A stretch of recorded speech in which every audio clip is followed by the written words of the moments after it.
Hi, I'm your average Magic player who enjoys a casual Magic experience.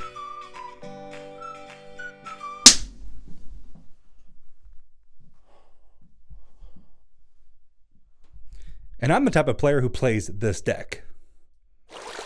Kotis the Fangkeeper. For 1 black, green, blue, you get a 2/1 legendary creature zombie warrior with indestructible that says whenever Kotis deals combat damage to a player, exile the top X cards of their library, where X is the amount of damage dealt. You may cast any number of spells with mana value X or less from among them without paying their mana costs.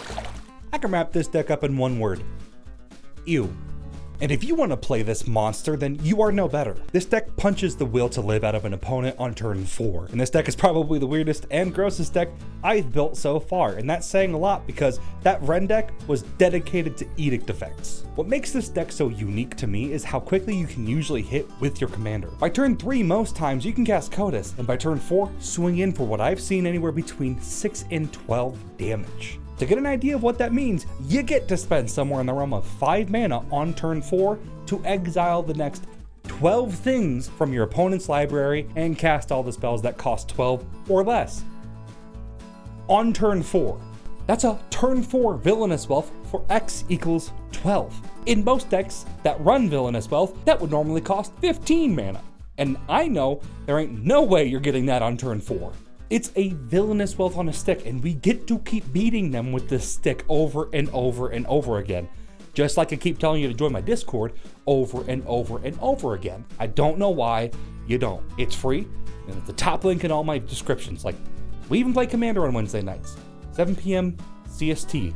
I need more people to play with because a normal pod kind of kicked me out for building this deck. So let's get into the 3 categories of this deck that explain why I'm not allowed in 90% of my local businesses anymore. First up, the speed category.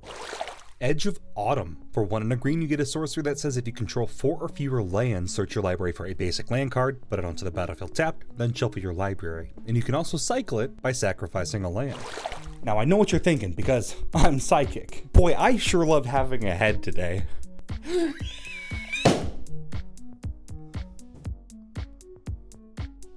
But yeah, this is an awful card if you draw it in the late game and you need a ramp. How else are we going to cast all of our amazing high cost spells? Well, let me show you a graph here. First up, we have no 0 cost spells. Then we have 20 spells with mana value 1. Okay, yeah, that's pretty high, but we still got to look at the mana value 2. How many spells? 37. The next 2 categories don't even total 10, and I mean, yeah, there are only 2 more, 3 and 4. Our entire deck doesn't have a mana curve, it has a mana cliff. Everything else in there costs 2 or 3 mana, which is a very long-winded explanation as to why Edge of Autumn is actually useful here. You see, in the late game, you get an additional card from it by cycling it just from sacrificing a land. And for the most part, lands aren't that valuable to us in the late game anyway. And yeah, there are other cards that ramp and cycle, but that's important that it costs 2 mana. I want this deck to be a consistent problem for your opponents on turn 4, so the best way to ensure that is to make sure all my mana ramp is either 1 or 2, which is why Edge of Autumn is good. We can make sure that turn 2 we get a cheap land to the field, guaranteeing a turn 3 commander and a turn 4 swing. And we can sacrifice land if we would prefer to have another card. I don't usually get to talk about ramp, so let's just give a hand to the signets. They don't often get talked about. I usually skip the nitty-gritty of the ramp, draw, and removal. But here, that stuff is kind of actually important to talk about. Ramp especially. Broken Bond is a great way to establish that you're not here to make friends. Take out someone's turn 1 Soul Ring because they were a problem. That way, you can ramp early and get your entire family's lineage cursed by a witch. Play that additional land. You deserve it. Fertile Ground and Ornithopter of Paradise are great choices to get any color. That helps when you really need to have some double pips, especially since we're going to be casting a lot of green in the near future. Even Steve and Rampant Growth are invited to the party. We just need a ramp spell on turn 2. Because the longer the game goes on, your opponents are going to start casting more of your spells out of their libraries. That's not fair. You worked hard for those spells of theirs. Why should they get to cast them? So smack down that early ramp and make use of it, because by the time turn 4 hits, we're going to hit them. And hit them hard. So let's just see how much brain damage this little guy can actually do. Category 2, the category of power. I'm embiggen him. Embiggen. For 1 green, you get an instant that says, until end of turn, target non-brushwag creature gets +1/+1 for each super type, card type, and subtype it has. Since our Zambi Bambi is a legendary creature zombie warrior and not a brushwag, that makes our commander get +4/+4 until end of turn for 1 mana at instant speed. And that's just one of the many cards we have to do this. You'll find that this deck has 26 cards dedicated to messing with the power of this wacky warrior. Side note, while I was writing this script, I kept changing that number. It's annoying, so if it's not exactly 26, Some of the most notable of these pump spells include Vital Burst, and yeah, it's a sorcery, but just because they can see it coming doesn't mean they can stop it. Titanic Growth, the classic boosting card that gives a 4 power toughness boost for 2. Giant Growth, the actual classic that Titanic Growth was based on, but it's 3 for 1.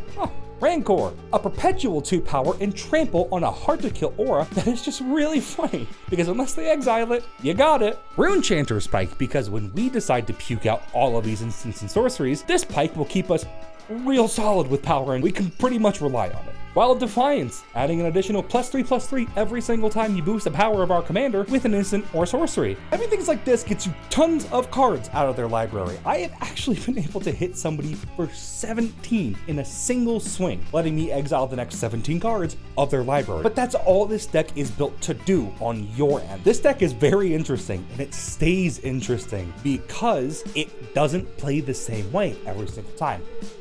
I guess, yeah, sure, the first 4 turns might look pretty identical for you, but that's all it will be. You literally are running a shell of a deck that enables a different playstyle, which is entirely built around what your opponents bring to the table. If you hit your opponent for 14, now you get the next 14 pieces of their deck at most. And as long as they built it with synergy in mind, then you get to play a faux version of their deck, but with the threat of commander damage always on board. That's like a winning lottery ticket, but instead of it being your ticket, you just stole it from little Timmy's parents. And so what? They ate last week. Now I hear what you're saying, because remember, I'm psychic. Great news, Doctor says my head is indestructible.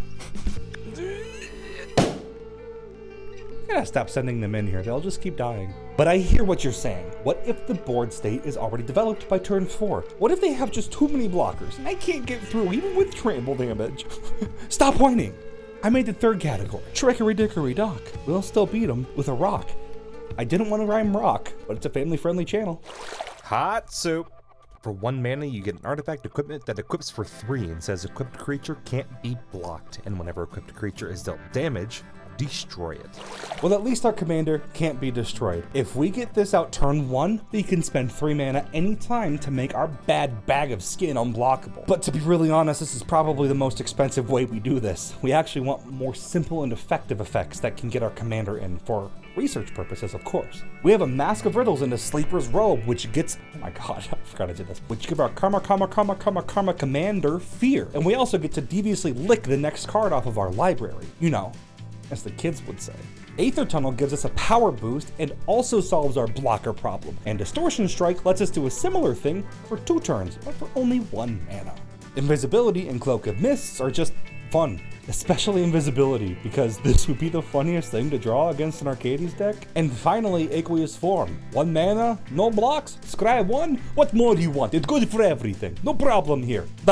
That's 8 pieces of evasion, not to mention how Gift of the Viper can grant Death Touch at instant speed, and on a counter, so it stays around, making it pretty much unblockable for the cost of 1 power per blocker, if it has Trample. Because Death Touch and Trample are gross when paired together, because Trample only has to do lethal, and if it has Death Touch, only 1 damage is lethal per blocker, meaning 1 damage hits the creature, the rest goes through. Ew. You see, even the protection here is tricky. We keep on hand a good handful of cards like Overprotect. As Vlor the Impervious once said, Vlor's defenses are impervious. We mostly don't need to worry about destruction effects, unless your opponents are running Shadow Spear. In that case, may Richard Garfield have mercy on your soul. And if we're paying attention, you'll notice that this also boosts the power. That's by design. Pretty much all of our protection in some way allows us to also spend it as a power boost. Oh, you want to path my commander? How about instead, screw you, it's hexproof, I give it ward 1, and +1/+1 on top of that. Oh, you scoop? Cry about it. Speaking of scooping, that is genuinely one of the main issues that this deck has. You have to be careful to play this one against people with a moral code to see things through. If they don't have that, They're free to concede at any time and then get rid of all the stuff that you took from them all game. Lord knows they're probably sitting across the table thinking that exact thought at all times, so you probably should spend the time spreading the love with this wiggly warrior. If you focus too hard on a single player with this one, you'll either accidentally kill the player you invested all your stock into, or create a situation that makes them get a restraining order on you. And who can blame them? Plus, I have some upgrades for each of you if you're willing to listen. It's been a while since I've done these, so here we go. All you gotta do is add in Strionic Resonator, and then you can double the ability without getting another smack of damage on the board. More card for less risk, because again, if they die, you lose it all. Power Fist continues to double the problem, so if we happen to pump up an insane amount and the commander gets in, it just gets to keep it. Ew. Berserk just treats itself like we double cast all the pumps for 1 mana, and because of that it deserves that $12 price tag. For what it do, it's amazing, and since our commander is indestructible, that last part doesn't even matter to us. Guardian Augmenter can act as not only a response to some targeted removal, but also only costs 3 and boosts power and toughness. Honestly, everything we want to see out of this deck. It's just a shame that it's almost $8. Or we can just run in those winged boots in place of some protection. See, that ward 4 might as well just say surprise hexproof, and flying, that can really mess up somebody's day if they decided to ignore the skies in their defenses. You see, all these are in the considering tab. Find out what you think might be worth replacing, take it out, put it in. My recommendation is to replace it for something that does a similar effect, but a little worse. That way you can maximize potency. Just like our absolutely braggadocious Picard 001 in that joke tier maximizes the good they do in the world. Did you know that they like to hike 20 miles into the woods at night? That way they can see all the stars without light pollution. Talk about a real Star Trek. And I also want to thank the higher powers: Peanut Butter Steve, Devin Spooner, Hayao, Jennifer Griffith, Filthy Casual, Ezavor, A-Train, Angela Ryder, and all the budget supporters who keep me afloat. Memberships start at 99 cents a month, and you get access to some of the bloopers and behind the scenes, not to mention help me out by supporting me directly, so thank you. And if you want another gross deck, you can check out this video right here. Trust me, buddy, this boy makes them nasty. Good. Or subscribe. Honestly, that's there too. But that's there. If you're already at this point in the video, why wouldn't you just click it?